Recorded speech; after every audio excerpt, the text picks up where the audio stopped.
Dude, I was just Jeez, making sure the shot was good, right? Just bring it in. Just bring it in, Christian. Put on the glasses, bro. I did bring my glasses for you. They kind of match like what you got going on. I have a neon vibe. I have a vibe color. happening today. What is the inspiration behind it? I don't know. I love these glasses. I kind of like the shirt. I don't ever wear them because, well, my fancy ones, but I do love these glasses. They don't fit under the headset, though. Alas, it is what it is. They're cool. Voila! So appropriate for summertime sadness happening over here. Like, they don't know what weather's about to happen outside. All they know is that it could be real sunny, and we're just, like, fitting that vibe right now. I just imagine you sitting on your Adirondack chair, just like, fuck it, bring it to me, Hale. I got it. I'd take it. I'd take it. Anyway, so it is summer. Happy summer, everybody. Happy summer. It is. Wasn't it the 21st? Yeah, I think it was like a week ago. Yeah, we're a little late to the party. And consequently, I just turned on my air conditioning. For the first time? Yeah. Yeah, that doesn't surprise me. It's like a little microclimate under the trees over here. It does not surprise me. It was great over here. It really, like, Liv had the heater on until last week. Yeah, Cold down here. Look, you're I'm right. wearing pants. Upstairs is a little bit different of a story, but, you know. Yeah. So now it's the weather. Then we have the festivals, all the good things that happen in Maryland all summer long. Dude, there's so many cool things happening. First crab feast is happening next Friday night. With who? My dad. Oh, okay. Nice, I don't know where we're going, but we're going Normally somewhere. ours is on 4th of July, but I don't think I'm going to be able to make it, which is a sad day. Why? Because I'll be at another Dead show. Oh my God. What's up, baby? All of you Grateful Dead heads that are fake as fuck, Christian is the real deal over here. Christian is like the actual fucking traveling with the band. Dude, so I've gone to Virginia. I just came back from New York. I'll be going to Boulder this Thursday. After that, I'll be going to Washington State. You were in Sanford. Boulder last year. Yeah. And that was like their threatened last tour ever. Nah, it was like rumored, but like this was like now it's announced that this one is the last tour with this lineup. Why don't you just start your own Grateful Dead? Grateful Alive. You know, I don't know. I feel like I have a lot going on at that point. You know, real estate, that whole like Grateful Dead band thing, and then whatever else I get myself into. It's a vibe. Dude. I just don't get it. I mean, everybody's got. You their said you own were gonna thing. go, but then you're like, well, I can't get this event going on. It's a lot. It's not really that much, dude. I was in New York for less than 24 hours. I have a full-time job. I drove That's all up I gotta there on say. Thursday. That's all I gotta say. Compliments Attended of the Heather. show, went to my Airbnb, then we went to a bagel joint, and then we went to a pizza joint that was number 2 on Barstool, and then we dipped You're out. Jewy as fuck. I just want to say that. Why? What do you... New York bagels. I'm just saying. That's like my vibe over Dude, they're here. so good. I went to this place called Utopia Bagels. Action Bronson had it on one of his Fuck That's Delicious episodes. I don't know if you watched that. Dude, them bagels. Are you like a plain cream cheese kind of guy? No, I went for the bacon, egg, and cheese on everything bagel. Okay, so you didn't even do a cream cheese bagel. No, but they had like Chipotle chicken cream cheese. Bro, they had like that's where so it's at, much. dude. You get into like flavored cream Dude. cheeses. Amanda's mom makes chive cream cheese This every time that we have breakfast. the same day that I was there, they had like this Instagram reel where they made a pizza bagel this big. I don't even think John would eat that. Why? What do you It's mean? too much. Nah, but like you share it, obviously. I mean, depending on the person. Do you but slice it into pizza slices though? I think they did. See, that's But or like little rectangles. this is like Andrea all over again. You're ruining my life. Yeah, well, that was a crime. Let's take be a poll honest. of all the people in the world, right? What is the appropriate way to cut a cookie cake? And here She are your did it options. wrong. Here are your options. Option number 1 is to cut a square out of the center, like the best part, right? Just ruin Option it for number everybody. 2 is to slice it into like as if it were a sheet cake. You just slice it into rectangles. And option number 3 is to slice it into like pizza slices. No harm.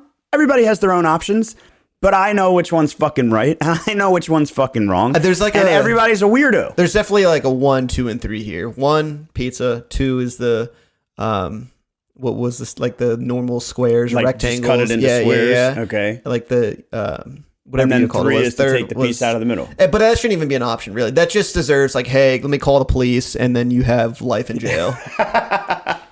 Life imprisonment for fucking cutting your thing wrong. And meanwhile, we're over here having like backyard barbecues and we're supposed to be celebrating and people are like ending up in jail for cutting shit wrong. Well, they did it to themselves. You got to hold people accountable for what they do. I don't know. I don't know. What's your favorite Maryland summer pastime? Man. So I'd say there's a couple things. So I used to love going crabbing with my grandfather. I grew up and we did that all the time. Some like very, very like core memories of my childhood doing that.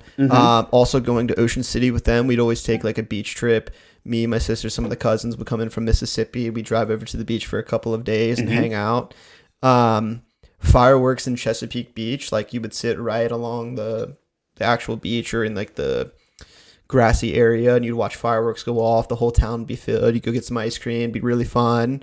I remember the water park would be a really good one. But as an adult now, work, home, play, work. Grateful Dead concert. Right. Grateful Dead concert. I think like my favorite activities for the summer is probably like going out and seeing live music. The thing that resonates with me is like such a Maryland thing. And I'm sure this is true everywhere. But the thing that I love about the summer is I love the opportunity to do a little bit of everything, a little bit everywhere. Right. So you have fireworks going off everywhere. Everybody knows that. Your local town, your park, your community, the beach, all this other shit. They all do fireworks. Right. Yeah. But then you also have like all these little micro dairies making ice cream now. And you can go to like a little farm fresh stand and get ice cream on the side of the road and watch sunset. Like all the different things that happen from growing corn to all the flowers and plants that we grow all throughout the state. It's just like there's so much opportunity just to like go see shit. Have you been paddleboarding?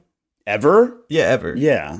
Okay, well, why'd you say it like that now? Well, like, I don't know. I guess I haven't lived. I don't know. I don't know. That's something I really want to do, especially now living in Annapolis, take advantage of that opportunity. We went over to Quiet Waters, like dog park, took Luca to the beach and things like that. And then supposedly you can rent paddle boards there and then like just go out to the water. Ryan Curley did the other day. You should just get married, call it a day. Okay. Well. The paddleboarding is wildly difficult and easy all at the same time. Yeah, I feel like I'd be good at it. Very easy conceptually. You know, basically jump onto the board, grab your paddle, stand up, and right. Yeah, on paper it's that easy. It's actually that easy when you do it, but it's difficult because it's a whole body exercise. Yeah, well, I feel like your toes are grinding. With a background in skateboarding and snowboarding. Nah, you got nothing. Yeah, absolutely I think nothing. that's bullshit. Nope. Nah, dude. Dude, let me tell you, standing up on the board is the easiest part of the job. What's the hardest? Fucking paddling. You mean just like having the energy to do so, like not being tired? Liv, have you been paddleboarding? I don't feel Yeah, like I'm really good at paddleboarding. I think that I have a theory that the shorter you are, the better you are at it. I can also agree with that. I can also agree with that because my argument was going to be that the hardest part is this part. Yeah. So like the taller you are, the fucking longer the pole is, the more fucking strength you have to put into fucking pulling it. Mm-hmm. That's fair. It's tough, dude. It's not the standing that's the problem. It's the. Would you sit and do it? I mean, you can.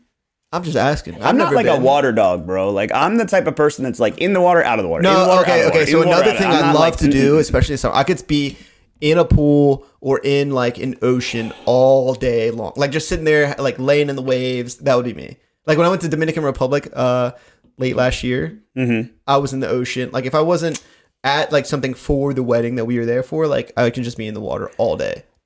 All day. It really depends on my mood, but more than likely I'm going to say no, that's not going to be me.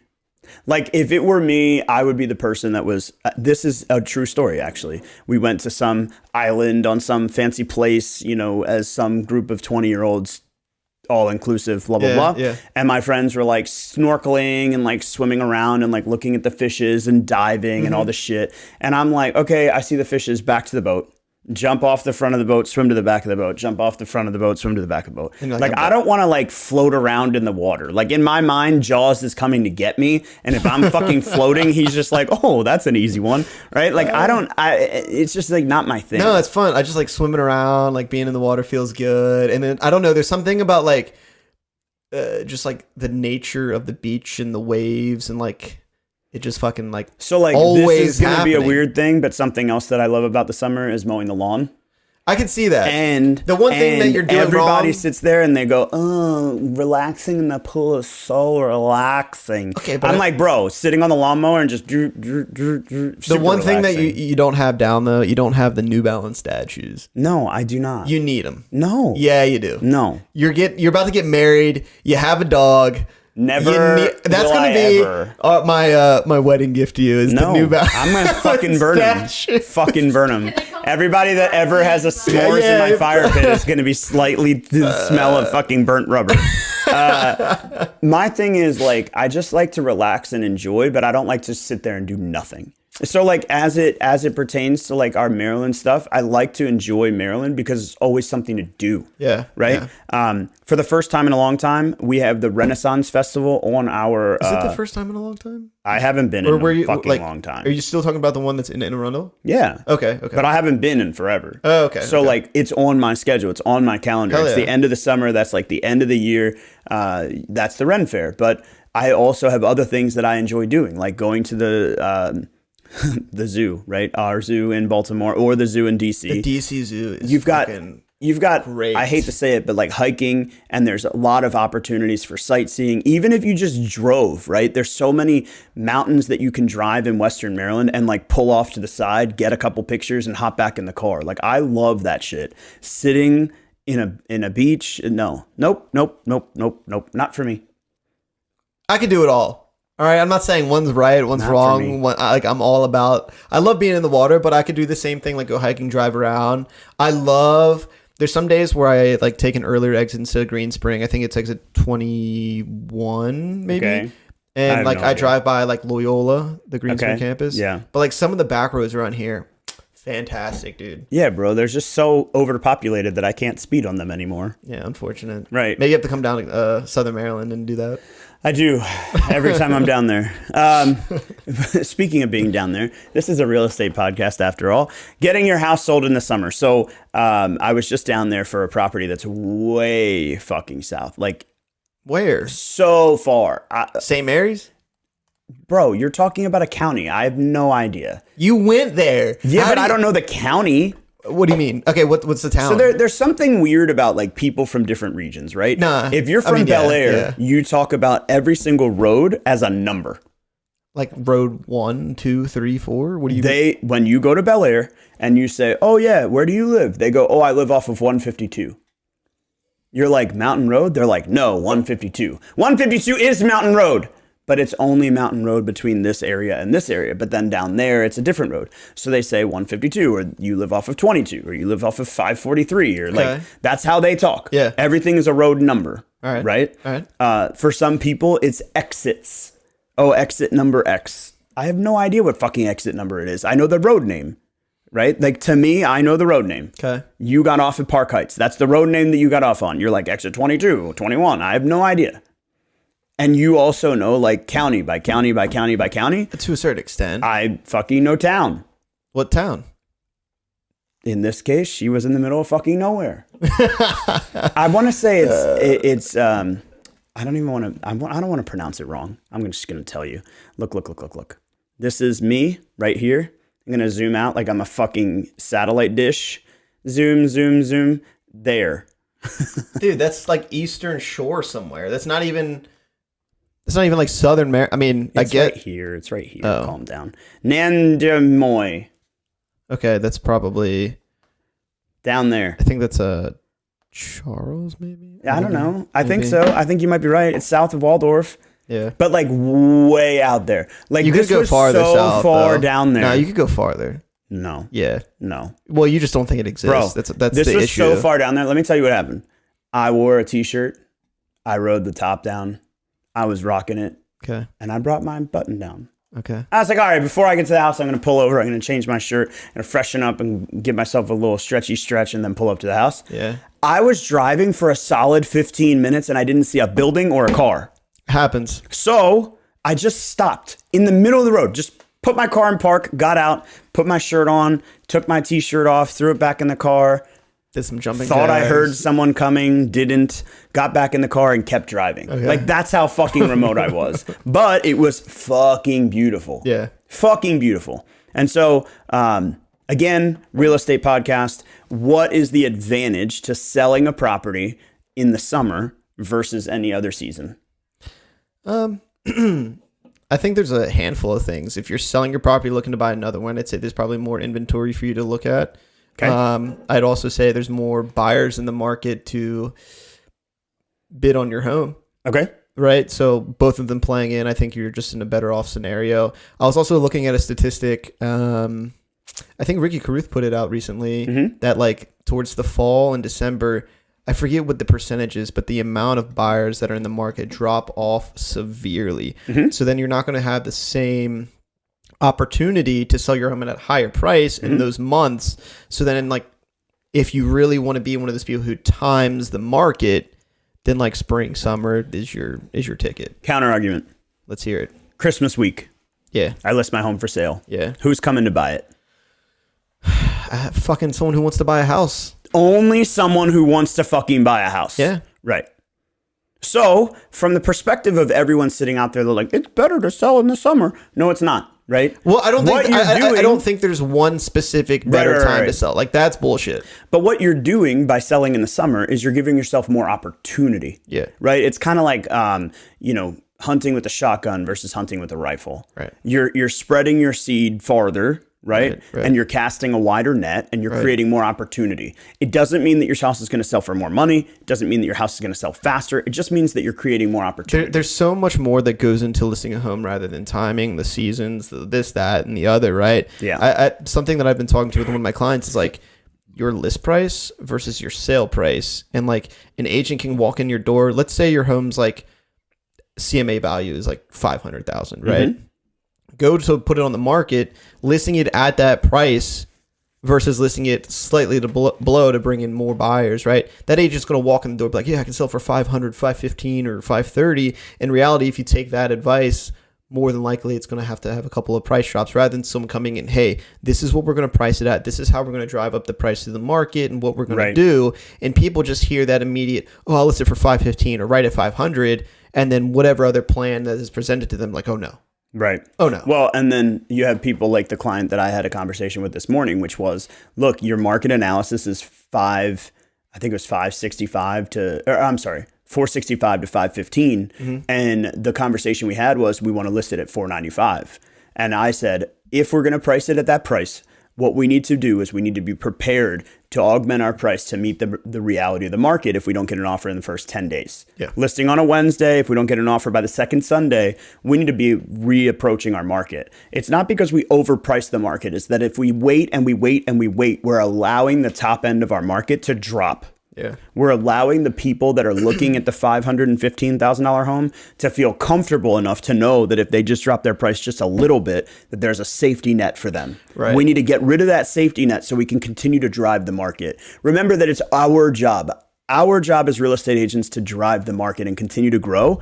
And something that a lot of people fail to understand is that pricing strategy is so important. Well, like especially today. When I was doing the CMA, when I was looking at some things to present to my client, if they were like, yeah, I want to list it for above what it's worth, there were properties in that community that were listed for 530, 515 on the market for an unreasonable amount of time, but only due to the fact that they had overpriced. And you could see the history of them dropping it.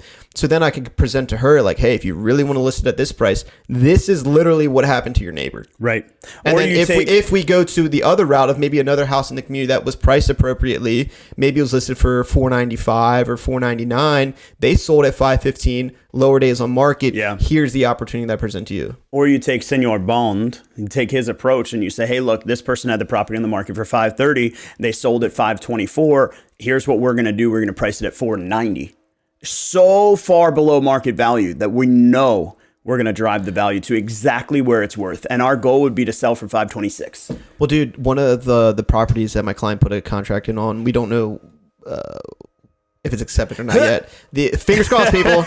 It is a shot in the dark because here's what they did. The house is a 3-bedroom, 2.5, maybe 3-bath in Baltimore, and it has a detached 2-car garage listed for $250,000. And they were able to, I've been like tracking like what they've been saying over the week. They had 3 offers and they had 6. Today they have 9. All offers are due tomorrow at noon. No escalation clauses. Final and best. You price your home competitively and at like the area that's going to expose it the most amount of buyers. You have 9 offers, and then the person that has a pre-approval for 350, 300, 350, whatever it may be, they're gonna be like, oh shit, what I gotta do to get this house? What I gotta do to get this house? And then boom, you have that offer for much more than you had originally planned for. Well, and what you're creating is you're creating the opportunity for the right buyer, right? Think Christmas week, right? We priced our home at 300. Christmas week, the buyer that's pre-approved to 350 comes in and offers us 305, and we're super, super happy, right? Or we price it at 250 in the middle of the summer right now, and we get 9 buyers that all go crazy, and it might sell for 310, right? You get the opportunity to drive that value. Shameless promotion, right? I'm going to give a little shout out here. Lots of love, right? Congratulations in advance to our old admin, Kate. Kate and Gil got under contract on the property. Hell yeah, congrats. That house was listed for 360, dropped in price to 340. They came back and they were like, we're not bullshitting. We're making no bullshit about this offer. We're going to offer 362. Yeah. Right? We went back and forth and back and forth and back and forth. We talked with the listing agent. What ended up happening? They ended up getting 7 offers. They ended up having 3 in serious contention with one another. And because we came in at 362, so remember, they were at 360, they dropped to 340, and then we went right back and offered them exactly what they were asking for before. That was how we ended up winning the deal. Right? I love that. It's like you don't understand that by overpricing your home, you're creating an opportunity to have no one buy it. Right. But then by pricing it at the appropriate rate, the very same buyer comes in and sees value, right? And also, like, good for them, because a lot of buyers, when they see that price decrease, they go into the mentality of, oh, how can I get more of a deal? How can I get more of a deal? I think there's power in being a buyer and putting your best foot forward every single time, because it sets some statement, right? Oh, fuck me. I just realized we need to talk about this deal. We're not going to talk about it right now. So don't read it off the... All right, fine. Well, the short version is what we were talking about this morning on the webinar series is to talk about the difference between waiting for an opportunity, waiting for something to change, versus looking at the historical data and figuring out exactly where we've come from. So if you're not paying attention to historical data, if you're not realizing that over the last 5 years, this is what's happened, where do you see yourself in the next 10 years? If you wait a year for that thing to change, you're that much farther behind. It's almost like, and this is where my mind went with that, like, I don't know, what is it, the 30-day rule, 60-day rule that we have? Right. 90 day. Like, everything we do today is going to pay off in 90 days. Well, if I wait another week, damn, that adds much more time onto that rule. Much more time. And then it's kind of similar, I'd say. Right. I mean, I agree. The key is that if you start investing in your retirement when you're 19, if you put in $1,000 when you're 19, what does it do by the time you're 62? If you start investing the same amount of money at the time you're 30, what does it do by the time you're 62? The numbers are wild. It's a fucking insane comparison. Yeah. And what people are doing is they're waiting 6 months, or they're waiting 2 years, they're waiting, XYZ period of time. It's just in this game of catch up, I feel now is the time to buy. Like, honest to God, if there was ever a time to buy, it's fucking today. It's not going to go anywhere. The market's not going to crash. You can fucking bet on it. I would take dozens and dozens and dozens of bets. Fucking hit me. But you talk to any real estate professional, even some that don't even own a house like me, I am itching to buy a fucking house right now. Like, if it was this time next year, just because lending purposes, I have to wait a certain amount of time, being a 1099 employee now. But if I had a pre-approval in hand today and I could put in offers on a home, oh my God, I'd be jumping at the opportunity. And I think that's to any real estate agent, whether you own a house or whether you don't, and then you go to talk to people who aren't necessarily in the market. They don't understand what's going on. They don't do this as a job, and they just have all these like hesitations and I don't want to say excuses, but I mean, no kidding. The opportunity is prime. especially in this summer with as much as going on, what I see happening is I see a lot of buyers that haven't bought in the last 3 years. People that might have been on the cusp of buying in 2019 that never did. So you're talking about maybe it's a young couple. They were 23 or 24. They were getting married and they were living downtown. They were thinking about expanding or growing their family and they just never did. They might have bought something small back in the city in 2020 because their lease was expiring. But these people are still looking to move out to the county. They're still looking to expand their family and grow their opportunity. And then interest rates are high. Oh my God, interest rates are so high. They're fucking still lower than statistically any other first-time home buyer has ever had in the last 3 decades, right? Except the last 10 years, the last 3 decades, we've never seen interest rates below 7, right? So we have opportunity for people to come in and take on challenges that they've never had the opportunity for before. You've got people looking to move up, people looking to improve their house, improve their life, improve their family. COVID not only took away from the opportunity for us to have our social opportunities, but it also took away for our chance to grow in like a normal sociopathic way. I don't know how to say it any other way. But now you have all these people looking to move out. And it's like the fucking economy just keeps growing and growing and growing. Even if there's like a dip in the economic value, there's still more people. And that's the thing that people don't understand. The drive is so high for real estate. Even if the market takes a slight dip in 10 years, your value is going to be dramatically improved from where it is today. To think about a $1 million property becoming a $1.8 million property in 10 years is psychotic, but at the same time, it's logical. It follows the same trend, the same appropriation that we've seen in the last 30 years. It's wild. One of my clients, this is a totally different market, so whatever, do with that what you will. They're from LA and they bought a house 10 years ago for, we'll call it $735,000. They've said in the past 10 years, it's already paid itself off. Like it's doubled in value. Their home is now worth like 1.4, 1.6 ish, like in that range. And I mean, I don't know. It's just, it was wild to me to think of those numbers. Granted, totally different market, but like, seeing that growth over a 10-year period. Even take my parents' house, for example. They bought it in like 2000. I think it was done being built around then. Probably bought it anywhere from 250 to 300. Now in today's current market, we could sell it for, I'd say anywhere from probably 650 to 800, depending on how we go about it. And I think that trends. I don't think there's anything foreign in there. Right. I think that people are afraid to get involved in the market for whatever their reason might be. I think there's a lot of opportunity for buyers that are looking for a deal to come in and buy up something that might need work. So much changed over COVID because you had this like unheard of interest rate. You had this unheard of like market for like crypto and all this other shit. And people are like, oh, I can get in, then I can get out and I can make 50 grand easy and then do this and do that, right? All this, that, and the other. And it's not normal. Right. It's not normal. It's like hitting the lottery. Exactly. You know, and people think that that's just going to be a normal occurrence now, or like, I can't participate now because there's no low interest rates. I can't hit the lottery. You have to look at it a different way because there's still so much opportunity out there. The thing that I think about is we have a client who is looking to buy a property. It's a great opportunity for them and for their family. They bought something for $223,000. Back in 2017, I think, or maybe 2018. So pre-COVID, and they've gotten great market growth. They're not complaining about the market growth, but what they're doing is they're leveraging that property to make it into an investment for themselves. And they're going to buy a second. And their goal is to buy a third and a fourth so that they can create an opportunity for each of their kids to have a property that they can hand down. It's like there's so much opportunity when you look at your future goal as compared to looking your immediate issue. There's one client I think you told me about. Who goes there? He had to like take public transportation to get to a property. He's like, oh, I have Donovan. to jump. Yeah. And you said he had bought, I don't know what the price range he had bought before was, but like now he came back to you. Didn't he come back to you in the past like year or so to try and re-enter the market?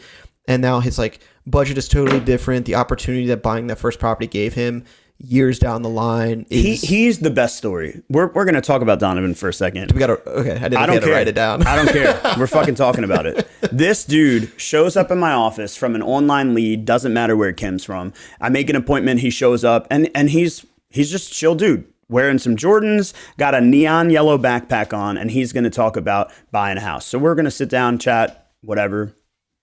keep going, having this conversation. He says, oh, I also need to be by a bus line. And I was like, the fuck? Like, my office isn't by a bus line, right? Yeah. How did you get here? And he's like, oh, I took the number, 8 to the number 27. And then I walked. I was like, you walked like a mile? And he's like, yeah. Like, it didn't even faze him. That was what he had to do. And then we were going out looking at property, and his mom came in, and she even made a comment about it, how her purse is a fake purse, but blah, blah, blah, blah, blah. She really loves it, whatever. And then how she couldn't live in this type of property because she could never have this kind of thing. And he didn't want to buy, a shitty property. She didn't want him to live in a mouse infestation, like all this other stuff, right? Yeah. Of course, nobody wants that, right? Right. But she's talking about her fake purse. She's talking about her car. She's talking about her apartment that she's lived in, which is in my town where I grew up. And so I knew exactly where she lived. She's been there for 12 years. Well, now fast forward, Donovan buys a house. In the time that he was under contract to the time that he settled, he went from being an hourly employee working at Sam's Club. I think he was in the bakery at the time, or maybe he was in the butcher shop, but he went and got a promotion to be the manager of that area. Yeah. Right? So he got a promotion to be a manager. Now he's a salaried employee. He makes benefits, retirement, everything else just in that 45 days. Fast forward 12 months, he gets promoted to be an assistant store manager, right? Now, fast forward a little bit more time, 2-3 years, however long it was between the time that he bought a house and last year. He met a girl. They started dating. She moved in with him. They were happy. Her daughter lived with them. They took care of her daughter, all the other things. They decided they wanted to go buy a new house. Well, then all of a sudden they had 2 incomes. And not only that, but he had leveraged out of that position into another senior management position at another, let's just say, retail store, right? So he was making way more. She was making more. They were able to come together and buy a very, very comfortable $330,000 house, which for some of you paying attention to the show might not care. That might not be anything. And in your market, it might be a different thing. But for this dude that still does not have a car, that's a huge fucking impact. Yeah. Where his mom is still living in the same apartments, in the same community. I happen to know because I happened to talk to him recently about it. It's like, what has he done over the last 4 or 5 years? Took advantage of a grant program, got into a property, put his long-term financial needs ahead of his immediate, wants. And he was able to make a change for his life and for his family and for his future. They're going to have opportunity that his mom was never able to provide for herself. And it's nothing against her. She loves her life. She loves her apartment. She loves her way of living. I'm not chastising her. I'm saying that he's creating opportunity that she could never do. I love to hear that story. And it's like, that's why, in my mind, we're in business. yeah. And for me, looking at property today as an opportunity as compared to a cost, it's like, guys, there's so much out there. Summer is a great time to buy. It's a great time to get your feet wet. It's what I talked about today on Facebook when I went live, talked about getting your feet wet in the market because there's so much happening and it's not stressful and it's not cold and it's not raining, alas, today, right? But you can learn what you want your future to look like. If you took all of the month of July and you built a plan and you said, okay, cool, I bet your fucking New Year's resolution to buy a house in 2024 comes to fruition. If you do nothing and you sit on your ass and you renew your lease and you don't pay attention, and then you're like, oh, I'm going to buy a house in 2024, all of your friends are going to go earn equity and build opportunity. They're going to have their fucking housewarming party from the house that they bought in November. They're going to have the housewarming party in August, and you're still not going to have a house. Boom, roasted. Shameless Womp, plug. womp, womp. I'm going to be putting out a video talking about how I'm real zenning estate right now. how real estate's been the number one investment for 11 consecutive years. Bro, real estate has been the number one investment for decades. Since Nam. If you go back and you read some of the smartest people, some of the people that are unknown, like Jack Welch, you've got fucking Warren Buffett, you've got these Did he people. come up with Jack Welch, like the juice? No. Jack Welch is a very well-known CEO, Okay. most notably for running General Electric and sure. making it into the company that it is today. I think he got into GE in the 90s, like took it from being a pretty big company into a massive business venture. Okay. But you take these people, not your Grant Cardones, not your I don't want to throw anybody under the bus. The only person I can think of is someone I know personally, but the people that are spouting facts as if it were, or spouting information as if it were fact, but it's not. It's their opinion. And I think that you take a lot of these social media gurus or superstars as their word is gospel. Yeah. Whereas if you look back and you look into history and you start to learn what did Jack Welch do? How did he build his foundation? What did Warren Buffett do? How did he build his foundation? Fun fact, Dude, Warren Buffett still lives in his same fucking $500,000 house, and he's like one of the 10 richest people on the planet. Okay? That's cool. I'm also thinking of a new like video series. Like, how did Warren Buffett get to be where he is? Well, how did... I mean, dude, if you watch some of these historical like documentaries on the History Channel where they talk about like the kings of industry and how fast food became famous and all these other things. It's fucking wild what people did to get from point A to point B. Yeah. And we have buyers that are over here like, oh, 7% is too much. 7% is too much. You know what's too much? What's too much is the opportunity cost that you spend waiting. Yeah. Right? Buy an investment. Give it 9%, make it profitable, live in your fucking bougie ass apartment, and then, you know, go buy your primary residence at a later time if that's what you want to do. Right. But over here, there's great grant opportunities to take advantage of to get your payment lower, to get your out-of-pocket expense lower, and do what you can to build your future, your financial solvency. This is like low-key what my video is kind of about. I just need to go out and fucking sell some houses. All right, time to make calls. Christ. I feel bad for anybody that I get on the phone in the next 3 hours. All right, people, we will catch up with you guys real soon. If you haven't already, make sure you follow us, like our podcast, share it, please. We love doing this and we love sharing good content. We had a great home buyer event. No thanks to Christian because he was gone at his Deadhead concert. Hey, but I had people show up. They were asking where I was at. True. And when is our next home buyer event? September. September. Oh my gosh, so Nicole's doing long. it. Hello. So home buyer event coming up in September, but we do have a recorded version on a webinar series. If you guys want to watch it, head over to our website at frankoliverco.com for more podcast information, for more information on our home buyer events. And if you just want to get good content on buying and selling houses, it's always there for you. Reach out to me at frankoliverco.com or on my Instagram at michaelfrank___. And you can always hit me up on my cell phone if you have it. You can reach me at Christian the Deadhead on Instagram, and my number is 443-214-0933. We will catch you guys real soon. Deuces. What's up, guys? Thanks for watching. For more information on the housing market, Real Estate 101, how you can leverage your position in today's market, and so much more, click on the link below. If you like this video or have a burning real estate question you'd like us to answer, leave us a comment and let us know. Don't forget to like and subscribe so you never miss an episode, and we'll see you again real soon.